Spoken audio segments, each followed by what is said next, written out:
WMUR News 9 tonight. Now at 11, Hurricane Dean still making its way through the Caribbean islands and sending tourists fleeing for safety.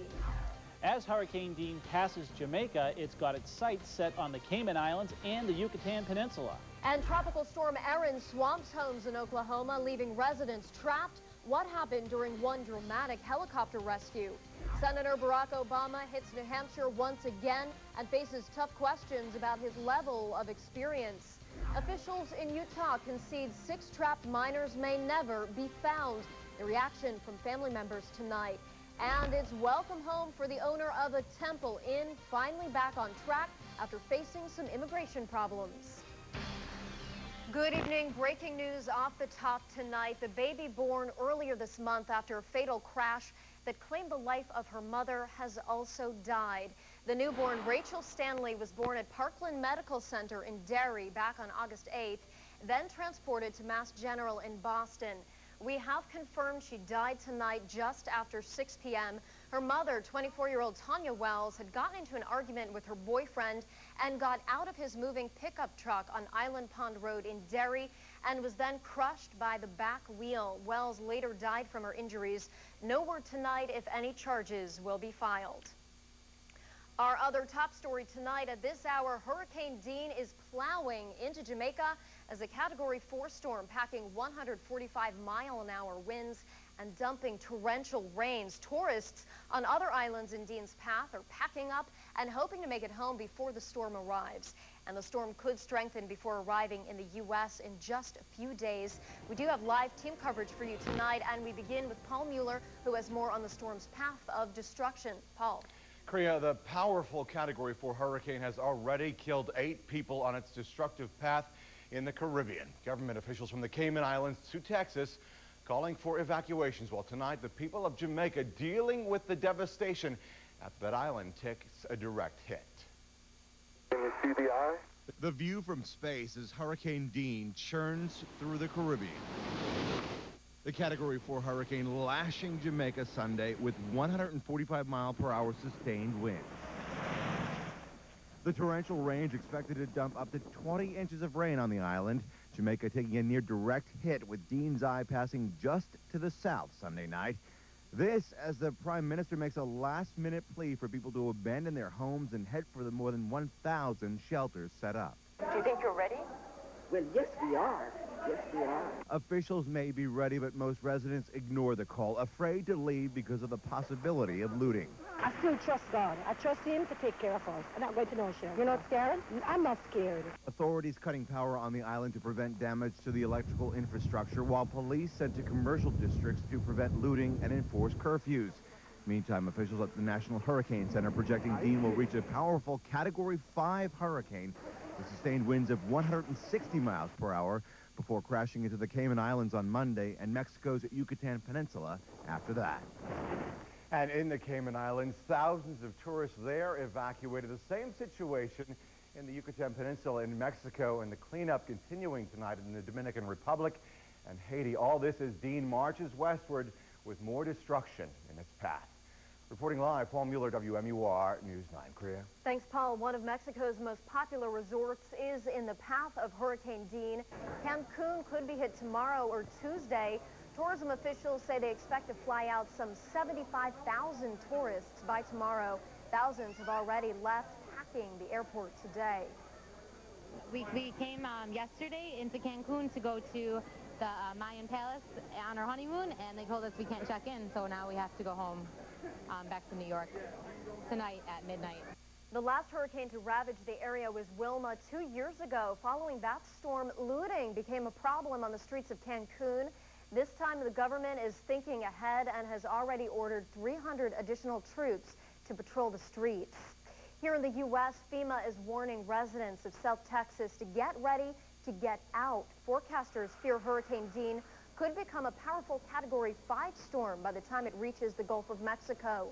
FEMA Chief David Paulison says it's not a time to be complacent. He says 1,300 buses are in place in San Antonio to help with a possible evacuation, along with hundreds of planes and helicopters. And for a check now of Dean's path, let's turn it right over to meteorologist Bill Guile. Bill.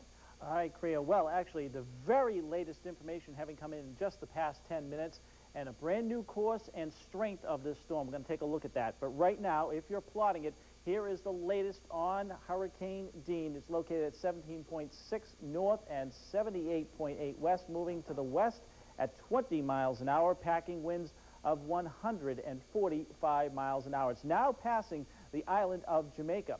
Now, as it moves through the southern Caribbean during the course of the day tomorrow, it should reach Category 5 status with 160-mile-an-hour winds. And then late Monday night into early Tuesday morning, making landfall south of Cancun, perhaps somewhere around Cozumel, and then reemerging in the southern Gulf on Tuesday midday, but a much weaker form. We're now seeing a Category 1 expectation by the National Hurricane Center, and then when it hits landfall again, now looks like a little further south than earlier this evening, which is great news for the folks in the United States.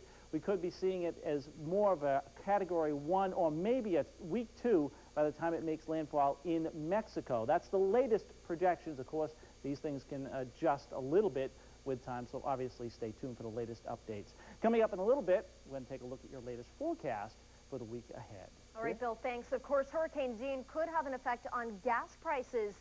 Futures rose today on news that the storm could move into the Gulf of Mexico, which produces roughly 25% of the United States oil and 15% of its natural gas.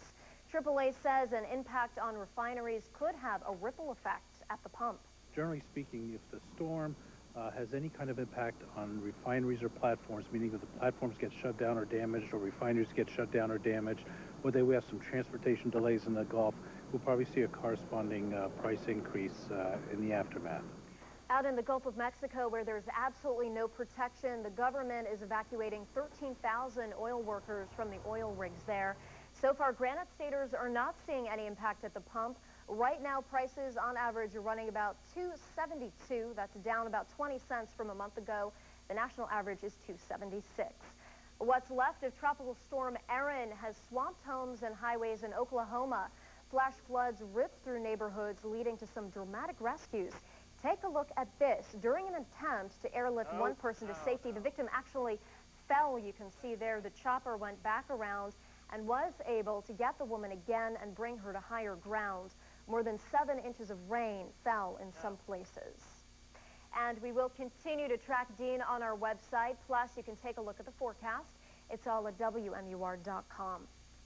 A homeless man riding a bike in Portsmouth was killed after colliding with a car. Police say 35-year-old William Hoffman rode into a car driven by 18-year-old Christina Demers. It happened in front of McDonald's on Lafayette Road. Police say Demers was turning into the restaurant when Hoffman ran into her. He was not wearing a helmet or headlamp and had dark clothes on. Hoffman was airlifted to a Boston hospital where he died from his injuries. So far, no charges have been filed. Police would like to hear from any witnesses.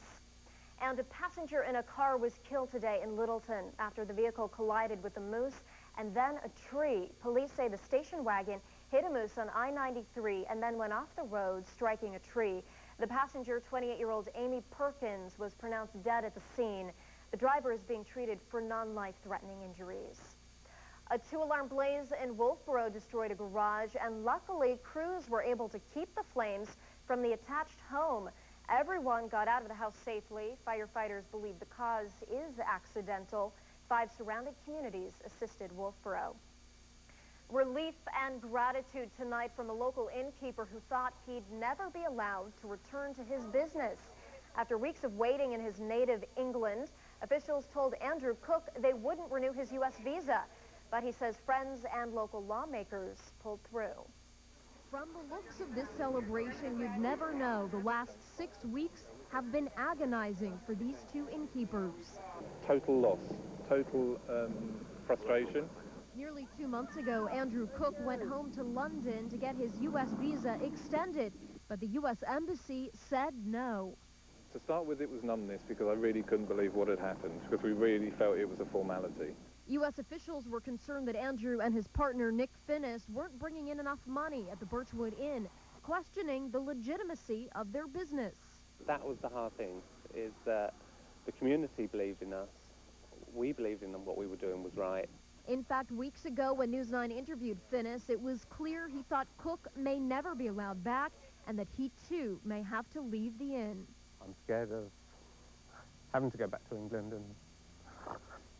and I just want Andrew back here. But both New Hampshire senators got involved, putting political pressure on the U.S. Embassy in London, and now Andrew is back.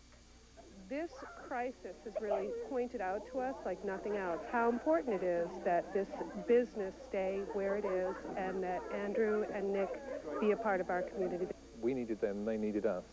I don't think we quite realised how much of an effect we've made and how much they've made on us as well. It's a very humbling feeling. Nick Finnis will head to the UK next month to renew his visa. He says he doesn't anticipate any problems. Optimism fades in the search for six trapped miners. Coming up, the mine's co-owner admits the men may never be found. The families express anger and say enough isn't being done. On his latest trip to New Hampshire, Democratic heavyweight gets some questions about his young experience.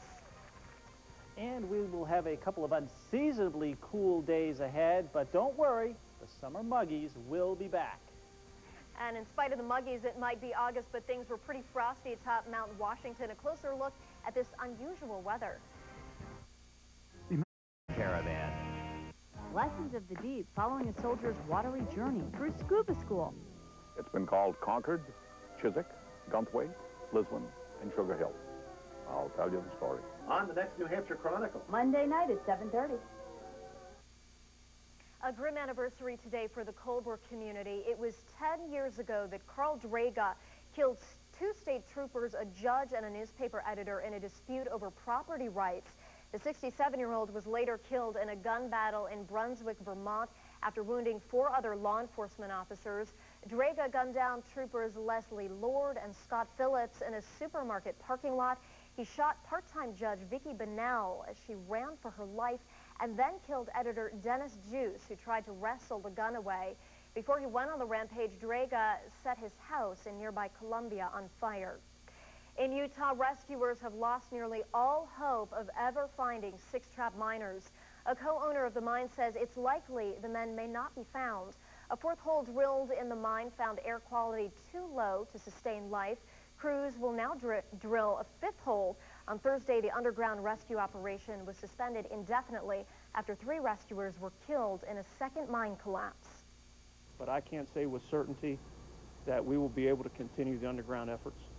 We, again, just simply cannot expose additional life. The risk is too great, and we just simply cannot take the unacceptable risk and put additional lives in harm's way. Tonight, relatives of the 6 trapped miners are accusing federal officials and the mine's owners of quitting on the rescue effort and leaving the men for dead. The families are demanding that rescuers immediately begin drilling a 30-inch hole into the rescue capsule that could be lowered down. On the primary watch, Democratic heavyweight Barack Obama on the seacoast today and facing some tough questions from voters about his experience. The senator started his trip at a patio party in Portsmouth. He met with more than 100 invited voters who asked him about civil unions, the war in Iraq, and the Israeli-Palestinian conflict. His appearance in Portsmouth came just hours after wrapping up a debate in Iowa, where his challengers questioned his level of experience. How much experience does a presidential candidate need? Well, I think they've got to have strong life experience. And what the American people really want is good judgment. The senator says he showed that good judgment by opposing the war in Iraq from the get-go. This is a 3-day trip to New Hampshire for Obama. He'll start his day in Exeter tomorrow. And just before arriving in New Hampshire, Obama was one of the Democratic presidential hopefuls to take part in a debate in Iowa this morning, seen right here on ABC's This Week with George Stephanopoulos. As ABC's Yunji Denise tells us, each candidate tried to put forth their ideas without stepping on each other's toes. Right over here, we got some games here. This week, Senator Barack Obama took his campaign to the Iowa State Fair. Good groundwork, he said, for today's debate. To prepare for this debate, I rode in the bumper cars at the State Fair. But the candidates were much more complimentary than confrontational. I think we have a great group of candidates